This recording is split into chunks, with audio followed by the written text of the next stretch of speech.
Hello అండి, నేను పిల్లల కోసం బెల్లం పాయసం ప్రిపేర్ చేశాను.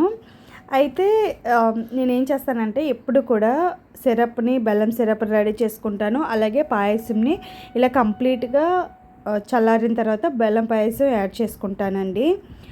ఈ టిప్ ఎక్కడ నేర్చుకున్నానంటే నాకు ఒక మామగా చెప్పారు. 6 ఇయర్స్ బ్యాక్ నేను పాయసం చేసిన పరమాన్నం చేసినా సరే ఈ ప్యాకెట్ పాలకి బెల్లం వేయగానే విరిగిపోతూ ఉండేదన్నమాట.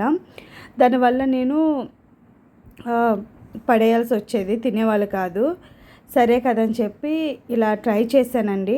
6 ఇయర్స్ నుంచి ఇలానే ట్రై చేస్తూ ఉన్నాను. చాలా టేస్టీగా ఉంటుంది.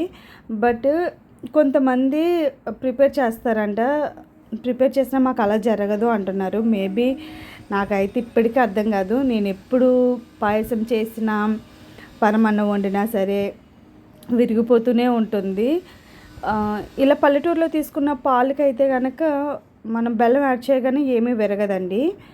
నేను కూడా పాయసం ప్రిపేర్ చేసిన నెక్స్ట్ పరమాన్నం వండినా సరే ఒక 5 నిమిషాల్లో దించేస్తాను అనగా బెల్లం వేస్తాను. అప్పుడు అలా జరిగేది విరిగిపోవడం అదిని. ఇప్పుడైతే మాత్రం చక్కగా ఇలా సిరప్ వేసి చేస్తాను. మీకు కూడా ఈ టిప్ నచ్చితే కనుక ఫాలో అవ్వండి. లేదు ఇంకా మీకు ఏమైనా టిప్స్ తెలిస్తే కనుక చెప్పండి.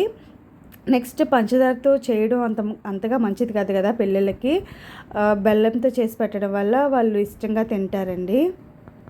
నేను చేసే పాయసం బెల్లంతో అయినా పంచదారతో అయినా సరే చాలా టేస్టీగా ఉంటుంది, బాగుంటుంది కూడా. ఒక్కొక్కసారి లిక్విడ్గా ఉంటుంది, మరొకసారి సాలిడ్గా ఉంటుంది. కాకపోతే టేస్ట్ అనేది వేరే లెవెల్లో ఉంటుంది. మీకు ఈ వీడియో నచ్చితే కనుక ఒక లైక్ చేయండి, షేర్ చేయండి, సబ్స్క్రైబ్ చేయడం మర్చిపోమాకండి అబ్బా. సబ్స్క్రైబ్ చేసుకోండి.